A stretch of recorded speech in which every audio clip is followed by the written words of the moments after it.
Okay. You just want to say your name real quick? Kallie Merrick. Okay. And just to be clear, you haven't been formally diagnosed with narcolepsy? No. No? Okay. So your condition, I kind of want to go through like what it feels like, and just kind of, if you want to, you can go through like what the symptoms are, kind of just your experience with it, when it started, and things like that. Okay. Well, I don't know exactly when it started.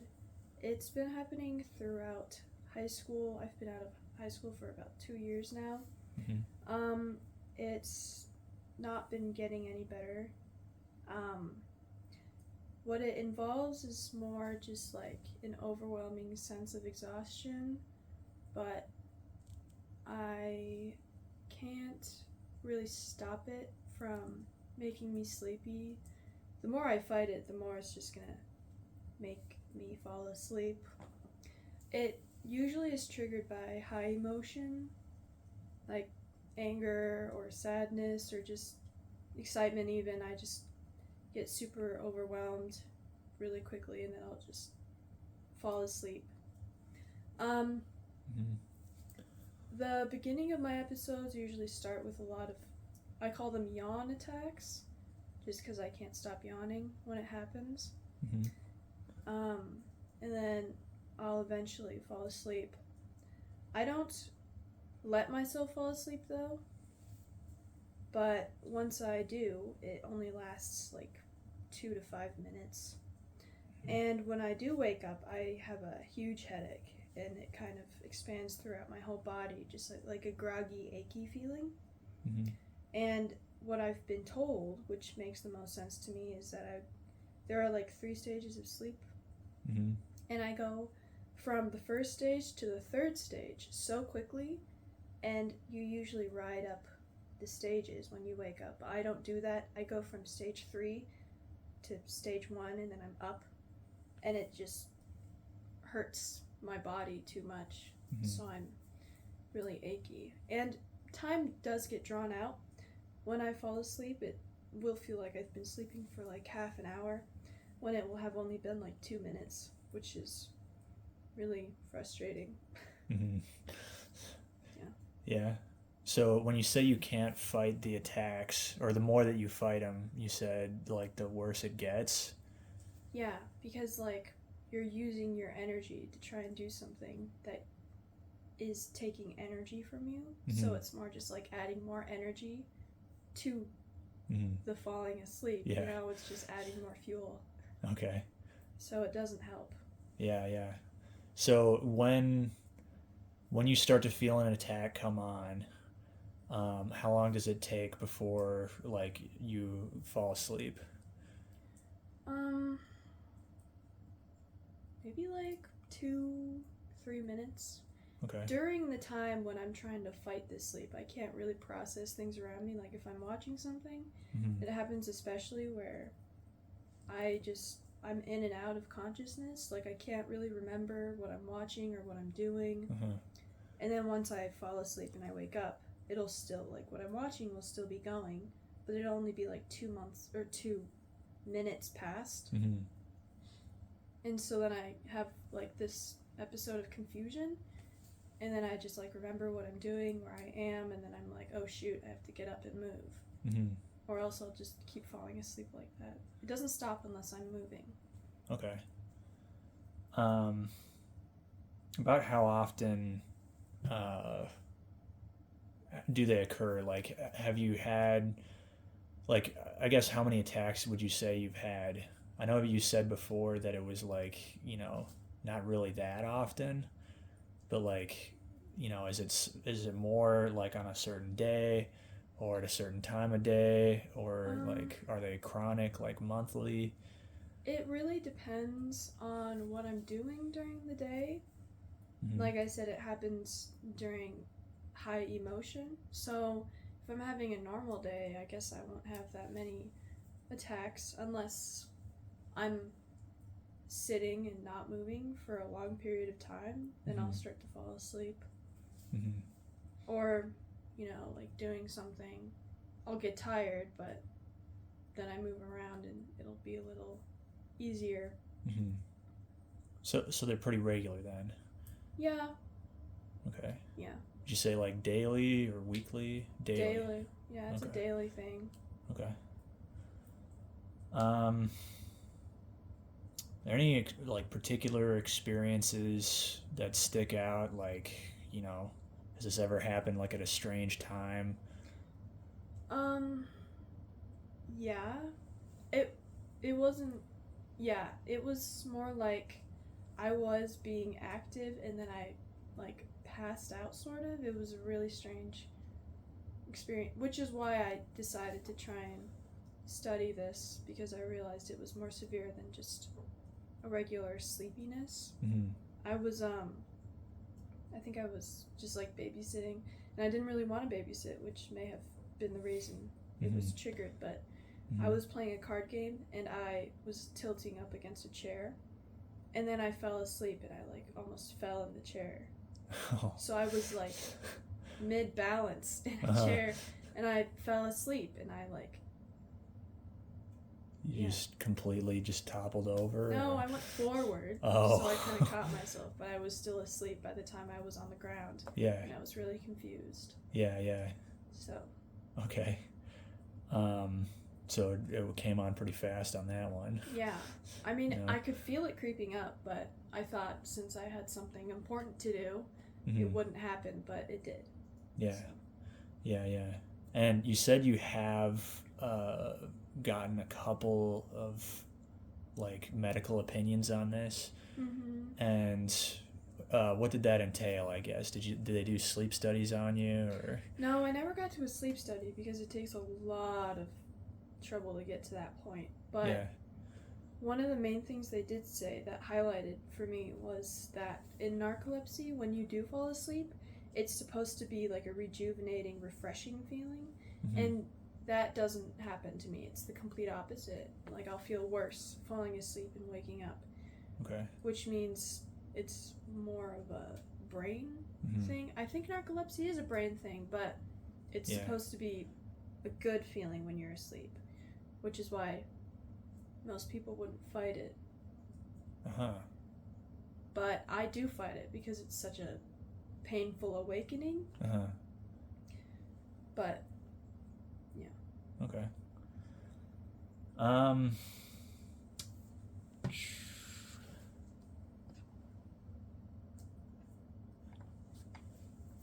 Have you ever decided not to do something because of this? Like, you were saying you had a hard time like staying consistent with the schedule because of things like this and everything. Does that extend to like, everyday activities? Like, I can't,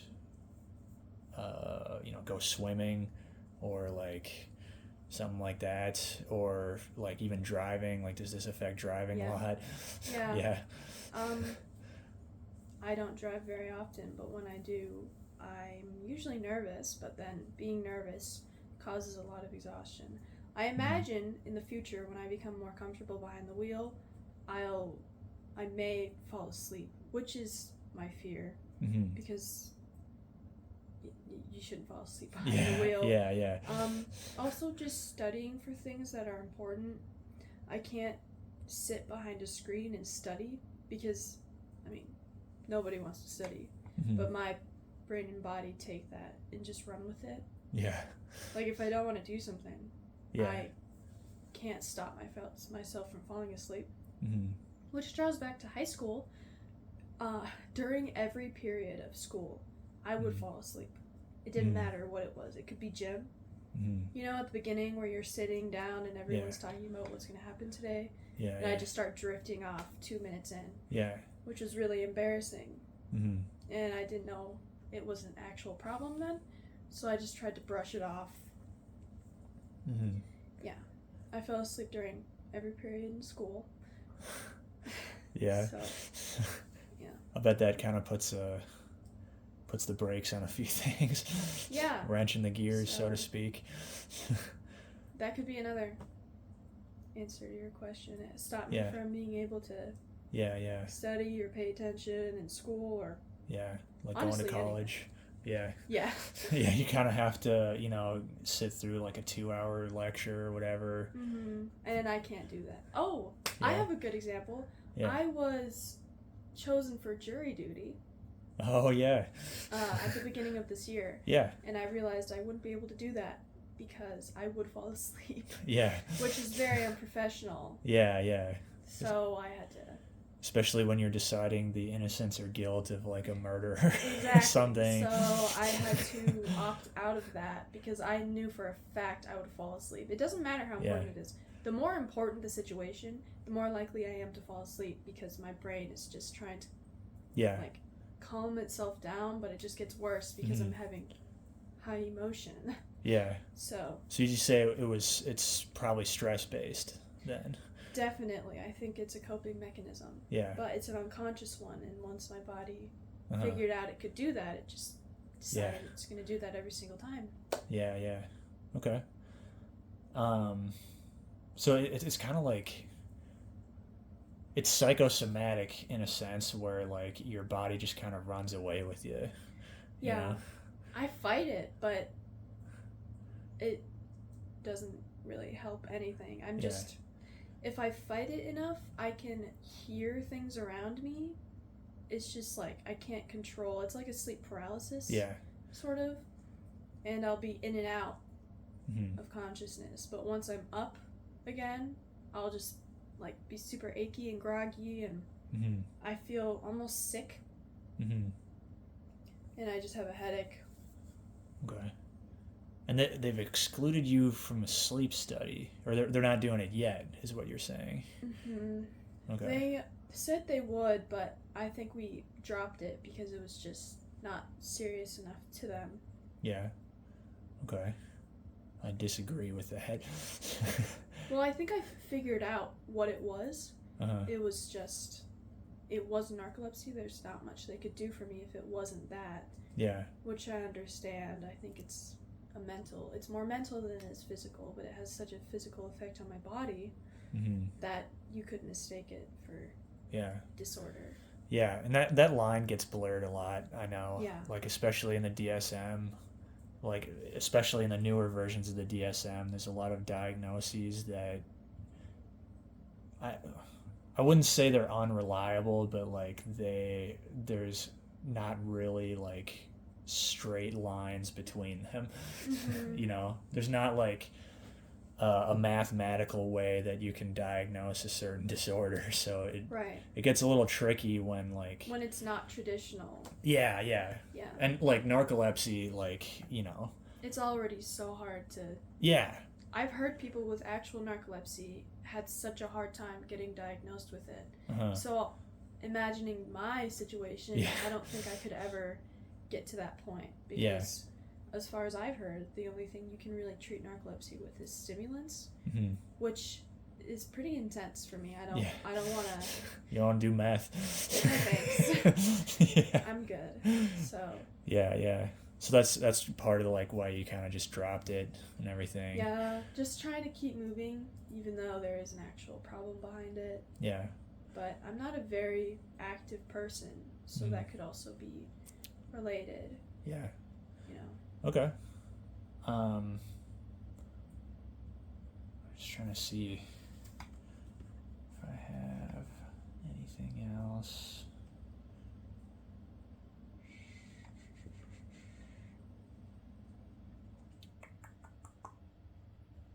I don't know. I guess I would just say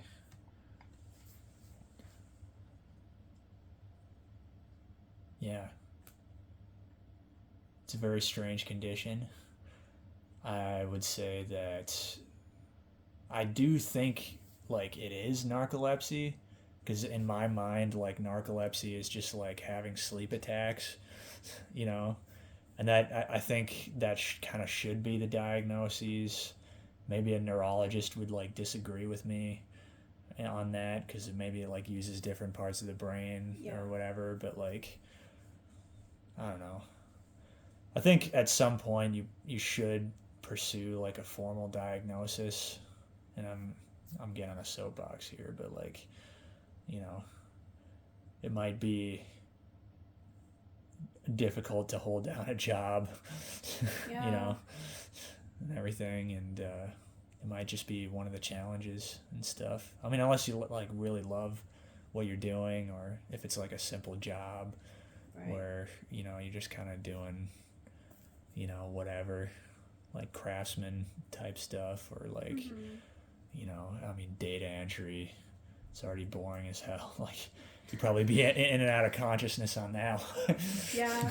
One You know? main thing I never said that might be important, I'm not sure, but Mhm. I used to work in a garden. Like, I'm on my hands and knees in the dirt for like 3 to 4 hours a day. Mhm. And I had to ride there each time because I wasn't the one driving, but each time we would get there, I would be dozing off, falling asleep. Every time I'm in a car, it doesn't matter for how long, I will fall asleep. Yeah. It could be up to 5 minutes and I'm already dozing off. Yeah. And then on the way back, I'll be so physically exhausted that I will pass out. Like, I'll actually just Yeah. leave, And- sort of fall asleep. Yeah. And you mean like riding in a car? Yeah, Yeah. riding in a car. I'm not the one driving. Yeah. Yeah. Yeah. But Just I want to imagine clarify. Yeah. If I was, I would probably still be falling asleep. Yeah. But I've had my coworkers say to me before, like, is the work too hard for you? Because it seems each time we're done working, you're passing out in the car. Yeah. Like, it's enough to where it's noticeable to somebody else, and they say something about it, because it's not just like a cute little nap on the way home. It's like I'm actually unable to stop myself from falling asleep. Yeah. Yeah. Which is embarrassing too. Yeah. Yeah. So I'm like trying not to fall asleep as usual, but Mm-hmm. it never works. Yeah. Yeah. I mean, like I said, I mean, if it comes down to a choice between like, you know, stimulants and like not having I don't want to say a good life, but like Functional life. functional life. Yeah, Yeah. yeah, exactly. Like, I'd encourage that.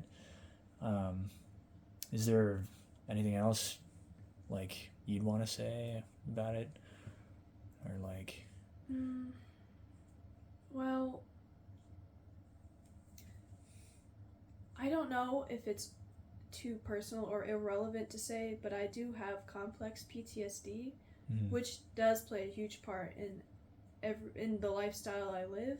And that's been diagnosed, or is it? Yeah, but it's been diagnosed in small references. It's never been like complex. It's just been PTSD. But I know that I have complex PTSD, which is different from normal PTSD, which is why I feel like this may be the problem, is because it's a coping mechanism, like I said before, which is a super mental thing, but it has a super physical effect on your body, like PTSD does. So I feel like that could actually be the problem. I mean, it could be like a smaller form of narcolepsy, but I think it's something my body uses to cope with things, because it only comes during high emotion. Yeah. It's not just something like a random occurrence during the day. Yeah. It occurs only during high emotion. It doesn't matter what it is, though. Yeah. That's my theory. But and we've already done like a little research on this for the project and everything, and like stress can be one of the causes of narcolepsy. So it might be like, and like I said before, like lines between different diagnoses can get blurred sometimes, and like, you know, a lot of times PTSD can cause other disorders, you know, like I don't have an example off the top of my head. But no, but that does make sense. I didn't think about that before, because I just assumed if it was this, then that was what it is. It didn't create something else. Yeah. But I'm still very undiagnosed currently. Yeah. So I could be very wrong. Yeah. I do know I need some sort of diagnosis, but I'm just not sure where to start yet. Yeah, and that is a long process, you know, like visiting psychologists, neurologists, psychiatrists, you know, everything like that. It's I mean, even like for ADHD, like a guy like me, I went like the online route with that because Yeah. every neurologist Is booked. yeah, they're booked for like 9 months. Right. So it's really hard. But Yeah. And not to mention like, the process even after you get in is a long and tedious process right, that and it's never 100% accurate. yeah.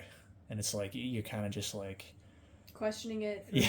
everything, like, really, are you sure? Yeah. And then it's like do I have sleep attacks or do I not have sleep attacks? Yeah. It's like the diagnosis versus the on the ground experience, Mm-hmm.